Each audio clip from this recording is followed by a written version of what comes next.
Hi, and welcome to another episode of the Data Revolution podcast.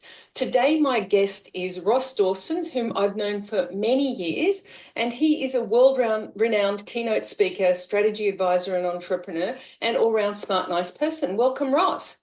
Pleasure to be here, Kate. So I think we're going to have an interesting chat about AI. So what's got you really passionate about AI at the moment? Well, for me, this is sort of a masterful invention of humanity, but we have to be looking at it how it is complements humanity. So this framing of humans plus AI, how can humans and AI work together? So my lens on AI is always around how can this augment humans? How can this increase our capabilities to do the things we want to do? Taking that stance. And essentially, if we look at cognition, this idea of, taking in information, making sense of it, and being able to, take useful actions as a result, that the human cognition and, broadly what we can sort of AI cognition are quite distinct and highly complementary. So I look at the spectrum of decisions which we need to make, and some of them are very, very low level, which can be data based. So there's a lot of, the classic one is your credit, small credit lending decision or fraud detection or things like that. These are ones where you have lots of data and you can make an effective decision around, whether to proceed or whether to flag something or so on. Through to the more complex ones, which is what should I do with my life? Or should we make this strategic acquisition or things like that, where essentially, human intake of data and processing of that is more effective. But bringing those together, we can look at what are either AI first decisions, where we can use a whole array of wonderful techniques that have been developed over the years for essentially processing lots of data to be able to predict effectively and make useful decisions, and the far broader context in which humans work, and where we have human first decisions, which are incredibly complex, involve human and ethical issues, and not ones which you would necessarily entrust to AI as it stands today, but where AI can play an extraordinarily valuable role in supporting or complementing or augmenting the decision-making process. So could you perhaps explain for us just what you're talking about? So I think you were basically talking about things like machine learning for those automated decisioning processes, where we want to know, have you got a good enough credit score to do this? Up to what are the other kinds of AI technologies that you're talking about? I have the sort of it is simplistic, but I think it is very useful to distinguish between, what I call analytic AI, or some people call traditional AI, or good old boring AI, and generative AI. And of course, there are a lot of overlaps between them. But one of the most important distinctions between them, to my mind, is that machine learning is essentially domain bounded. It takes in data where you have some parameters around what that data is.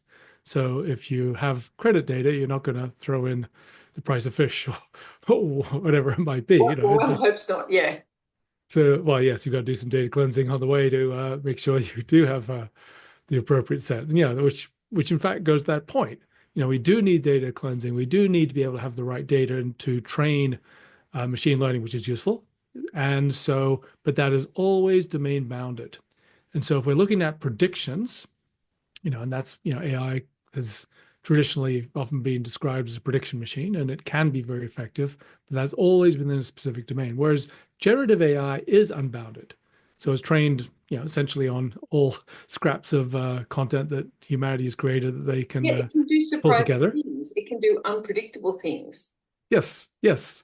But there's, you can look at any domain. You could go, have conversations or engage with a generative AI system or a broadly trained LLM on any topic you choose and just hop about wherever you want. And machine learning is completely distinct because it is bounded. So whilst there are a number of different, distinctions between the machine learning and what traditional AI or analytic AI, since there's a lot of related techniques in there. And so that's where you have to have specific data sets for machine learning, domain bounded training.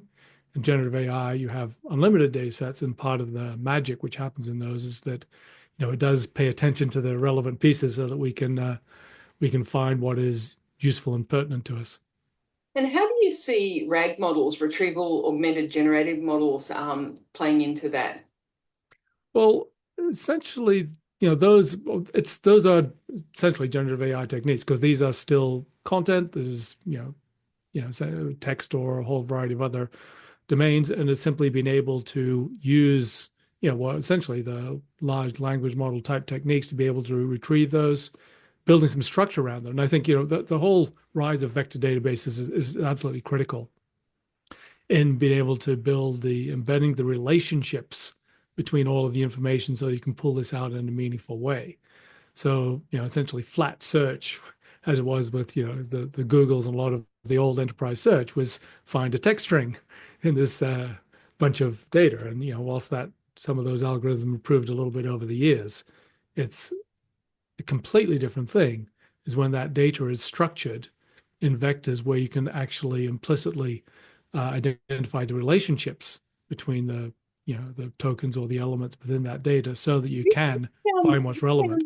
This sounds as if it sounds as what you're talking about is kind of going against what a lot of people have been talking about is that generative AI is working over largely unstructured data.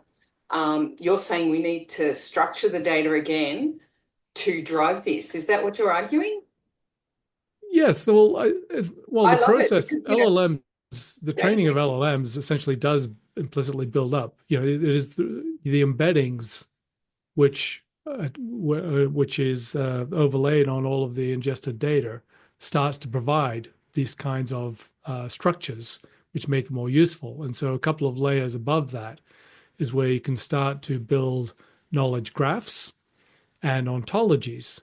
And the ontologies, which could describe anything from understanding a domain of medicine through to the structure of a supply chain, is something where essentially you do need some human oversight. So, what is the actual meaning of the relationship between a part number and the location of where the refrigerants applies to go. And so this starts to become, there are layers from essentially the embeddings which are implicit in the processing of data ingested into LLMs to building more structures, knowledge graphs, and ontologies where you do have some direction to make sure they are as useful as possible in being able to pull out what is meaningful and relevant. You've really cheered me up because, I've had a grand passion for graph databases for a very long time, and I think they're coming into their own now, which is really Oh, nice. yes. Well, I mean, my most successful LinkedIn post of this year, with 1,500 likes or whatever, is we start off saying ontology may be the word of the year, and then described a little bit why, and just people are recognizing that it is building the structure of relationships between data. Yeah, but not in a relational database because No. that's very costly to do searches on, for example. Yeah, well, also essentially relational is essentially row column. So you don't have many parameters to play with in terms of mapping the relationships.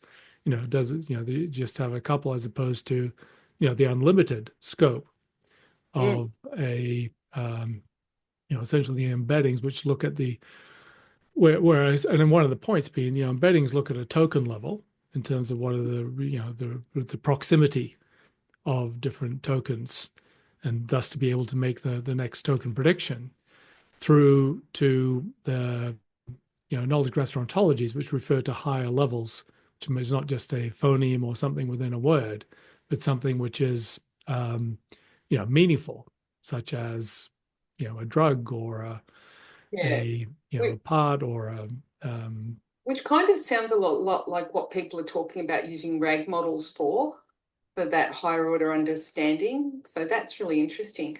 I wanted to dig into the human side of it because one of the things that people are often talking about how AI is going to take all the people out of the loop all of the time, and I kind of don't really like that idea because I like your idea of it being augmentative of humanity, not replacing us, except where we want it to for boring stuff. I'm all for replacing us for boring stuff.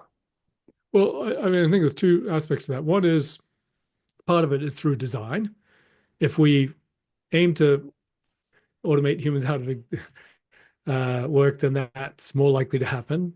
But I think we can design it in a way which does amplify our humanity and creating the work we want to work. But in fact, I actually think that work will be destroyed at a far, far, far slower pace than most pundits believe. And I'm pretty hard on the optimistic end of the spectrum. I did a little mini report earlier this year, which I call 13 Reasons to Believe in a Positive Future of Work.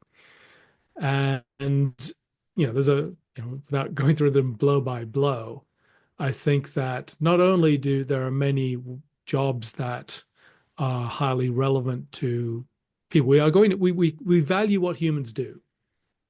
And there is so much of what humans do, which is actually not substituted for by AI. And so I think the pace of change, it's how long have you been hearing about people saying, automation is going to destroy jobs? Yeah. So we're still, The biggest one- population in the world, lowest unemployment ever, just about. So it hasn't happened yet. And I don't see it coming too soon either. There's a whole lot of structural ways of social, part of it is, social impetus and so on. But we continue to create new roles, what it is we see people are useful for, to be able to make people more productive. And so I think one of the key things within organizations here is that, just was hearing from somebody who was saying, people are frightened about things that can make them more productive because suddenly, well, they can do their job in half the time. Well, that's because you've got defined a job as a box. I've railed against this for a very, very long time. If you say, well, this is a box, let's find somebody that fits that box and we'll stick them in that. And then as soon as you automate it away, or part of it, then you've replaced person, as opposed to saying, here is a person who worked for us, who's amazing.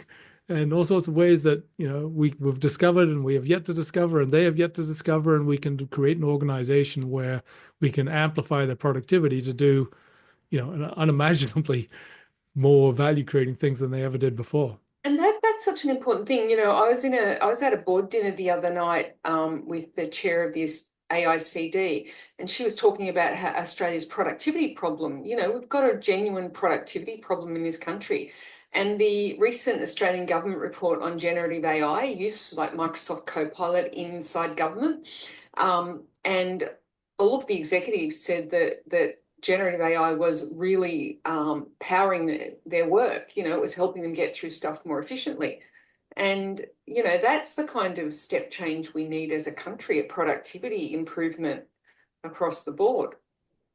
Yeah, and it takes a lot of things, and part of it, on a very crude level, it's like we need to design the system, the AI, whatever, so that it is usable and useful and complementary. And we also, of course, need the skills of humans to be able to use them well. And we also need to redesign organizations so that they're not saying, okay, well, here's some people, can we replace them or not? But here's an organization which we redesign, reconceive, as in how can people and AI, create more value than they ever did before. It's really fascinating because I'm going to be doing some work with a company that is literally redesigning all their processes around AI. And they had stuff that they did in the real world where they would leave the building and go out and do stuff. And now they don't need to do that. They can do it with AI. And so they're reinventing how their company works at a really fundamental level right now, be in the next couple of weeks. So that's a really interesting, like they're obviously an early adopter in this space, but they've kind of seen the writing on the wall, and they reckon if they don't do this, they won't exist in a couple of years. Yeah, well, and it depends on the industry, but some organizations are more challenged than others in terms of what their business model are. And, within any industry, if you think that way, there's, you do have to be looking at how your adjacent companies are working. Are you moving as fast as them and being able to amplify your capabilities of taking your resources of people or assets or relationships, whatever, and creating value for customers? And that's going to shift so fast for the fast movers. But the thing is, there aren't that many fast movers. So, It's actually not as hard as I think some leaders think to actually be reasonably you know reasonably somewhat ahead of the pace at least. Well, I think it's just the traditional Christensen's innovator's dilemma. How do you innovate while keeping your cash cows alive? And we've all faced that ever since I've been working, which is a very long time. It's always been a challenge. And now it's just AI powered. Yeah, yeah, and so business model. So in fact, one of my core focuses right now is AI driven business model innovation. So Hmm. it's like saying, well, how does AI change business models and a whole array of factors from scalable efficiency to changing AI augmented products to being able to have AI as a customer to being able to restructure value delivery to how it impacts platforms and ecosystems and all of these facets. So AI changes your business model, but it also gives you the opportunity to amplify and to accelerate your ability to innovate in your business models. And I think that every leader must be focused on business model first, saying your business model is changing. And it is a massive opportunity now to reframe what your business model could be and The put that thing in practice. that I think people are really struggling with, and people are asking me this a lot, what kind of things should we do with AI? Like they don't even have a mental map to put the really low hanging fruit, the operational efficiency, take the friction out of processes stuff, which is really kind of obvious to me and you, but they're not even understanding how they can even do that very basic stuff, let alone reconceptualize their business model. Yeah, well, it's that's where we need the leaders, and it is frustrating, with this focus on cost efficiency. I mean, it's the easiest of all of those facets of how it is AI can impact your business. It's the easiest, the most obvious, but there's so many other ways in which it can be used to add value. And part of my broader thesis as well is that talent is going to be so important that those organizations that prioritize people in this shift and augment their people are going to be the ones where talent goes. And if leaders are kind of saying, oh, well, how can we cut costs, which, oh, that happens to be a headcount, I'm not going to find it as easy to attract the most talented people. So what sort of roles do you see that'll be really essential in building this new kind of business with this augmented human AI model? Well, I did a framework on humans in the future of work in 2016. Where I pointed to three sort of things of creativity and expertise and relationships and sort of and all of these things the way they combined. And right in the very center of it, I put human-centered design. And AI can't do human-centered design. And every aspect of what we do is a design process. It's not just around customers. It is around the nature of what work is. It's the nature of how we interface with, the rest of reality. This is all a design thing. How are we making sure that we are, shifting things and moving things more towards things that are human focused and which as a result more value creating. So I think this design in the very broadest sense, far beyond the way people most understand. Design is in everything. It's in how we set up this conversation. It's in how, yeah, that's the whole nature of everything. So I think that's one critical piece. And there's an interesting point around this idea of translation in the sense of how can technologists communicate with business people is one of the most obvious ones. And there's a whole way of other translation things. Or how can the product designer sort of reach the customers? Hopefully there's less of a translation piece there. There are so many facets of how we are facilitating communication, that merging of the minds. And again, sort of going back to big picture, I think of an organization as collective intelligence, or at least that's what it should be. Yeah. This idea of, okay, well, it's got a bunch of individuals in it who hopefully are individually intelligent. And the measure is the organization collectively more intelligent or less intelligent than the sum of the parts? And the opportunity of clearly is that we can have collectively intelligent organizations where we can combine the insights and the capabilities and all of the facets of the people within them to be amplified to degrees which we've never yet reached. That's absolutely on the table. That sounds like a delightful future. I look forward to it. One of the things that occurs to me though, so what sort of things might one need to change in one's organization to start to realize that kind of future? Culture, for starters. You know that old saying, culture eats strategy for breakfast. Yeah. Yeah. I I Well, worked at the one culture. company, I worked at one company 10 years ago, and then I went back 10 years later. The culture had not changed, even though they had spent millions of dollars trying to change the culture. So culture Yeah, is really resilient. it So is. It is. how do you shift? Well, I mean, I wouldn't put my hand up and say I'm the change management expert, but I mean, ultimately it is in leadership.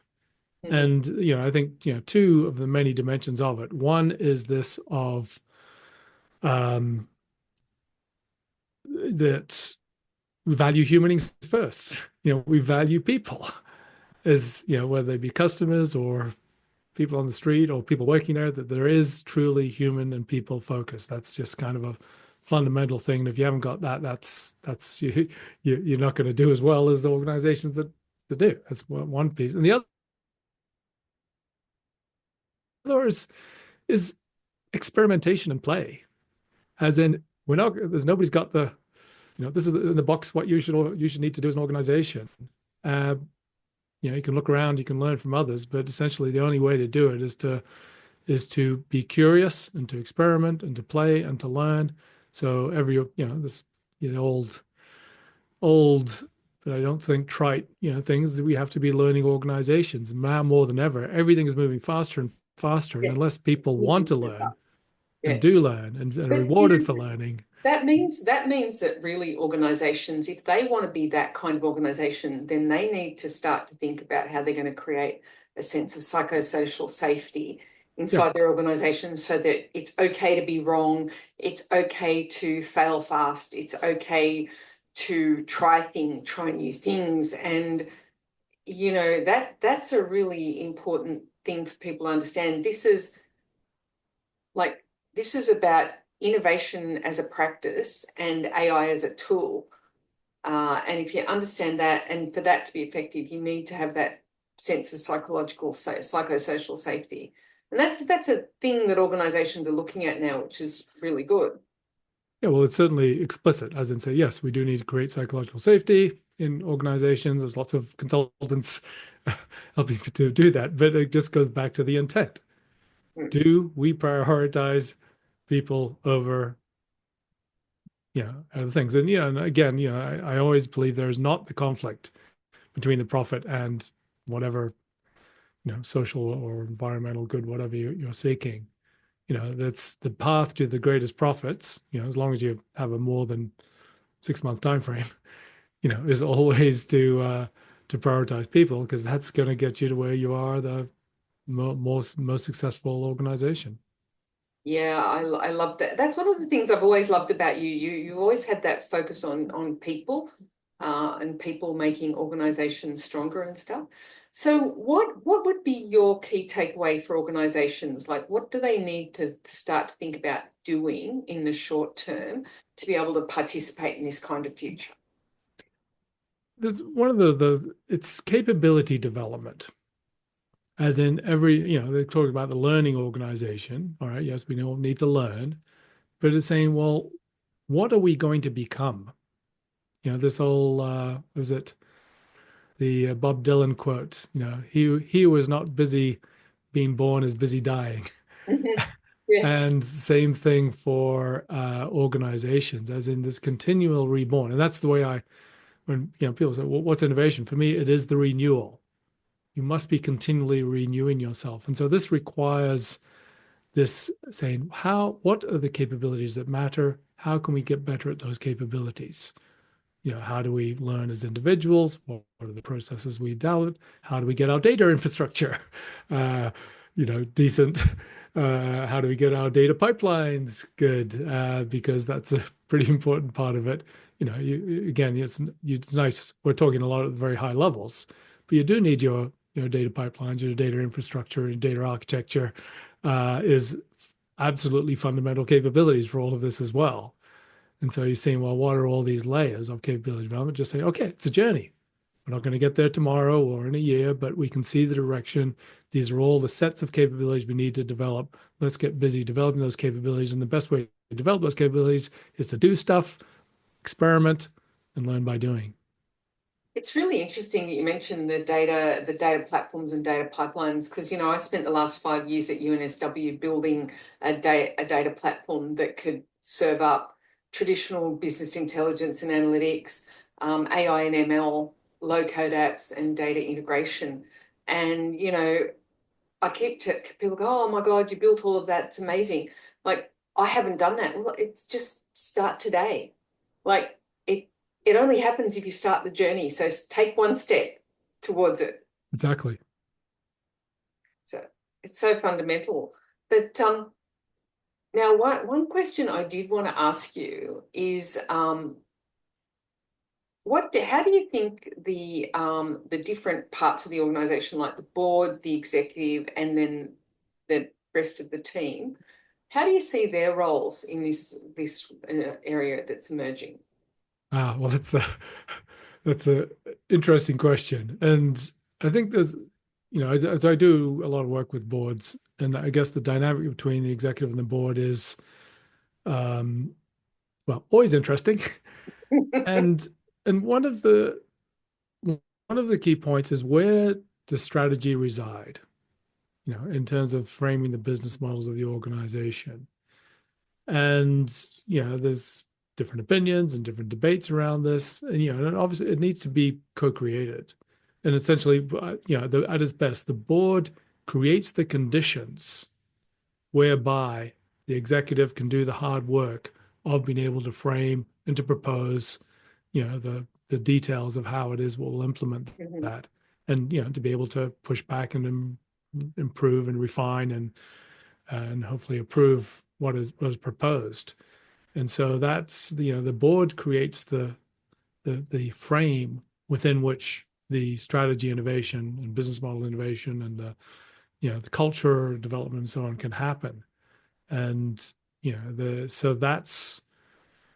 and there's a lot of hard work to be done below that. And one of the key points, of course, is diversity on every dimension that you can think of, and that includes, of course, in layers of the organization where frontline people, as well as board members, as well as executive team, as well as lots of layers in between, they all have different perspectives. And if you just have the board and the executive, you're not gonna have the diversity of perspectives you need. Yeah. So really, really some important points there. So this is a pretty good time to wrap up. Thank you so much for your time, Ross. It's been really great talking to you. Always a pleasure. Fantastic talking with you, Kate. And that is it for another episode of the Data Revolution podcast. I'm Kate Crothers. Thank you so much for listening. Please don't forget to give the show a nice review and a like on your podcast app of choice. See you next time.